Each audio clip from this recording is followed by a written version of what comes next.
Welcome to World War II Chronicles, a weekly tribute to America's fighting men and women in commemoration of the Second World War. These programs are narrated by Ed Herlihy and are based on the news broadcasts of the war period from the recorded sound collection of the National Archives in Washington, D.C.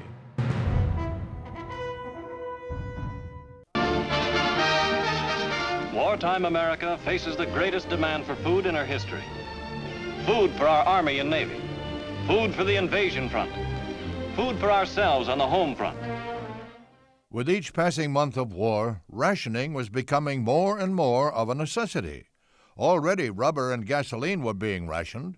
Next to be rationed was shoes. A shortage of hides and increased military need for leather brought shoe rationing for civilians in the winter of 1942 and 43. Coffee and butter were also in short supply. In Washington, an OPA official indicates that butter and cheese probably will be rationed next spring. He says that cheese, although it's a dairy product, may be rationed along with meat because of its adaptability as a meat substitute. As a substitute for coffee, Americans on the home front were urged to brew chicory, soybeans, or cracked wheat. FDR suggested rebrewing the used grounds. Instead of butter, most Americans used oleomargarine, which the dairy lobby prevented from being sold with a yellow tint. Millions of Americans had to mix in the yellow dye themselves. Soon the purchase of almost every type of food was to require rationing coupons. And the OPA is now working on a third rationing book, whereby dairy products and clothing may be rationed as soon as processed foods and meats are out of the way.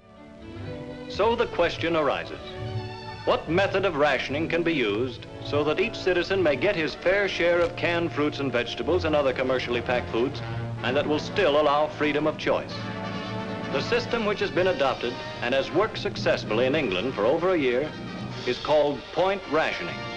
In the point rationing system, all these foods are grouped together, and your ration book is used to buy those you like. Those items which are not so scarce will take fewer points. Items which are more scarce will take more points. Every housewife in the country now understands that a very great deal of the food she normally buys is about to be rationed.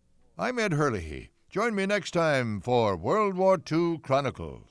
World War II Chronicles was produced by the American Veterans Center and Radio America in cooperation with the National Archives.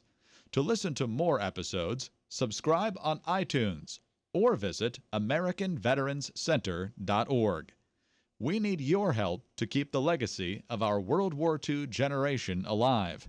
Visit AmericanVeteransCenter.org to make a donation to support World War II Chronicles and the ongoing work of the American Veterans Center.